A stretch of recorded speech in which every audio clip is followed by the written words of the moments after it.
Ever since Simonides, the art of memory had been about creating architectural spaces in the imagination. But in the 16th century, an Italian philosopher and alchemist named Giulio Campilio, known as Divine Campilio to his many admirers, and the quack to his many detractors, had the clever idea of making concrete what had for the previous 2,000 years always been an ethereal idea. It occurred to him that the system would work a whole lot better if someone transformed the metaphor of the memory palace into a real wooden building. He imagined creating a theater of memory that would serve as a universal library containing all knowledge of mankind. It may sound like the premise of a Borges story, but it was a very real project with very real backers, and it made Camillo into one of the most famous men in all of Europe.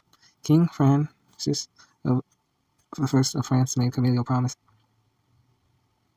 that the secrets of his theater would never be revealed to anyone but him, and invested 500 ducats toward its completion. Camillo's wooden memory palace was shaped like a Roman amphitheater, but instead of the spectator sitting in the seats looking down on the stage, he stood in the center and looked up at a round, seven-tiered edifice.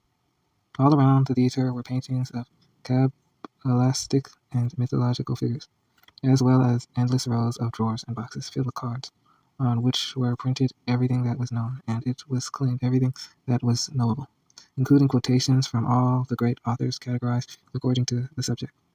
All you had to do was meditate on the emblematic image, and the entirety of knowledge stored in that section of the theater would be called immediately to mind, allowing you to be able to discourse on any subject no less fluently than Cicero. Camillo promised that by means of the doctrine of Lucy and images we can hold in the mind and master all human concepts and all the things that are in the entire world. That was a grand claim, and with hindsight, sure, sounds like a hocus pocus, but Camillo was convinced that there existed a set of magical symbols that could organically represent the entire cosmos, just as the image of the female represented the concept of emailing. In that first memory palace I built to house Ed's to-do list. Camillo believed there were images that could encapsulate vast and powerful concepts about the universe, and simply by memorizing those images, one would be able to understand the hidden connections underlying everything. The scale wooden model of Camillo's theater was exhibited in Venice and Paris, and hundreds, perhaps thousands of cars were drafted to fill the theater's boxes and drawers. The artists Titian and Salviati were enlisted to paint the theater's symbolic imagery. However, that seems to be about as far as things got.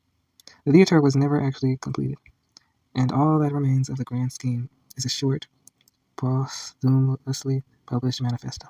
The idea of the theater, dictated on his deathbed over the course of a week, written in the future tense without any images or diagrams. It is, to put mildly, a confusing book. Though history had largely forgotten the man who promised the ultimate technology of remembering, Divine lost out to quack. In almost every assessment, Camillo's reputation was resurrected in the 20th century thanks to the efforts of historian Frances Yeats, who helped reconstruct the theater's blueprint in her book The Art of Memory, and the Italian literature professor Lina Bolzoni, who has helped explain how Camillo's theater was more than just the work of a nutshell, but actually the apotheosis of an entire era's idea about memory. The Renaissance, with its fresh transition of ancient Greek texts, brought about a renewed fascination with Plato's old idea that there is a transcendental ideal reality for which our world is but a pale shadow. In Camillo's Neoplatonic vision of the universe, images in the mind were a way of accessing the ideal realm, and the art of memory was a secret key to unlocking the occult structure of the universe. Memory was transformed from a tool of rhetoric, as it had been to the ancients, to an instrument of pious meditation, as it had been for the medieval scholastic philosophers, into a purely mystical art. Even more than Camillo, the greatest practitioner of this dark mystical form of mnemonics was the Dominican friar Giordano Bruno. In his book On the Shadow of Ideas, published in 1582, Bruno promised that his art will help not only the memory but also all powers of the soul. Memory training for Bruno was the key to spiritual enlightenment.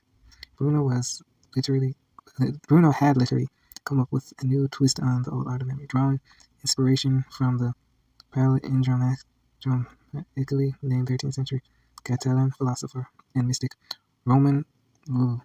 Bruno invented a device that would allow him to turn any word into a unique image. Bruno imagined a series of concentric wheels, each of which had 150 letter pairs around its perimeter, corresponding to all the combinations that could be formed by the 30 letters of the alphabet, the 23 of classical Latin plus 7 Greek and Hebrew letters that didn't have an equivalent in the Latin alphabet, and 5 vowels: AA, AE, AI, AO, AU, BA, BE, BO, etc. On the innermost wheel, the 152 letter combinations were each paired with a different mythological or occult figure. On the perimeter of the second wheel were 150 actions and the cements sailing on the carpet broken corresponding to another set of letter pairs. The third wheel consisted of 150 adjectives. The fourth wheel had 150 objects. And the fifth wheel had 150 circumstances, such as dressing in pearls or riding a sea monster. By properly aligning the wheel, any word up to 5 syllables long could be translated into a unique vivid image. For example, the word croquetus, Latin for croaking of a rape, becomes an image of the Roman deity. Pilus advancing rapidly on the back of a donkey with a bandage on his arm and a parrot on his head. Bruno was convinced that his opaque and divinely loopy invention was a major step forward for the arts of memory. Analogous in scale, he proclaimed the technological leap from carving letters in trees to the printing press. Bruno's scheme teemed with magic, and the occult deeply troubled the church. His unorthodox ideas, which included such heresies as a belief in Copernican heliocentrism and the conviction that Mary wasn't really a virgin, ultimately landed him in the unforgiving arms of the Inquisition in 1600. He was burned at the stake in the Campo de' Fiori in Rome, and his ashes disappeared in the Tiber River. Today, a statue of Bruno stands in the plaza where he was immolated, a beacon of the freethinkers and mental athletes the world over.